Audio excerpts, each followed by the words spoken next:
நீதிமன்றங்களில் நடைபெற்று வரும் வழக்குகளில் ஒரு நபருக்கு வழங்கப்பட்ட வாய்தா நாளில் அவர் நேரில் ஆஜராக முடியாத சூழ்நிலை ஏற்பட்டால் அதனை தள்ளி போடுவதில் வழக்கறிஞரின் பங்கு மிக முக்கியமானதாகும். முதலில் வாடிக்கையாளர் வரமுடியாத காரணத்தை முன்கூட்டியே வழக்கறிஞரிடம் தெரிவிக்க வேண்டும். இதனை அடிப்படையாக கொண்டு வழக்கறிஞர் நீதிமன்றத்தில் அட்ஜர்ன்மென்ட் பெட்டிஷன் எனப்படும் மனுவை தாக்கல் செய்து வழக்கை பிரித்தொரு தேதிக்கு மாற்ற கோரிக்கை வைக்கிறார். ஆனால் இந்த செயல்முறையில் வழக்கறிஞர்கள் சந்திக்கும் சிரமங்களும் குறிப்பிடத்தக்கவை. பல நேரங்களில் வாடிக்கையாளர்கள் கடைசி நேரத்தில் தான் தகவல் அளிப்பது வழக்கறிஞர்களுக்கு சிக்கலை ஏற்படுத்துகிறது. இதனால் சரியான ஆவணங்களை தயாரிக்க முடியாமல் போகலாம். மேலும் நீதிபதி காரணத்தை நியாயமானதாக ஏற்கவில்லை என்றால் வழக்கு தள்ளப்படாமல் போகும் அபாயமும் உள்ளது. சில நேரங்களில் அபராதம் விதிக்கப்படுவதும் வழக்கறிஞருக்கும் வாடிக்கையாளருக்கும் சிரமத்தை தருகிறது. இதனை தவிர ஒரே நாளில் பல வழக்குகளை கவனிக்கும் வழக்கறிஞர்கள் ஒவ்வொரு வழக்கிற்கும் நேரம் ஒதுக்க வேண்டிய கட்டாயத்தில் இருப்பதால் நேர மேலாண்மையும் ஒரு சவாலாக உள்ளது.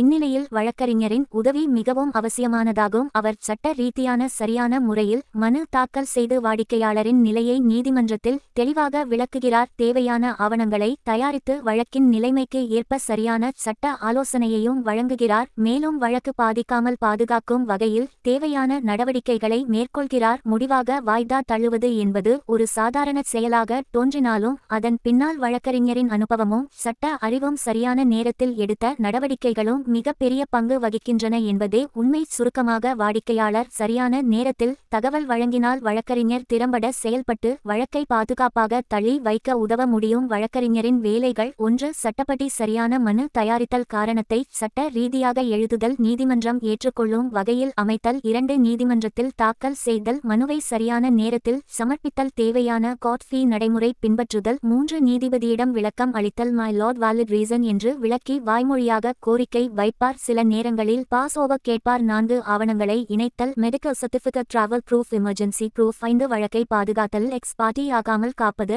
அபராதம் வராமல் பார்த்துக்கொள்வது முக்கிய. கவனிக்க வேண்டியது: காரணம் உண்மையானதாக இருக்க வேண்டும். அடிக்கடி அட்ஜர்ன்மென்ட் கேட்பது தவறு. கிரிமினல் கேஸில் ஆஜராகாமல் இருந்தால் வாரண்ட் வரும் அபாயம் உள்ளது.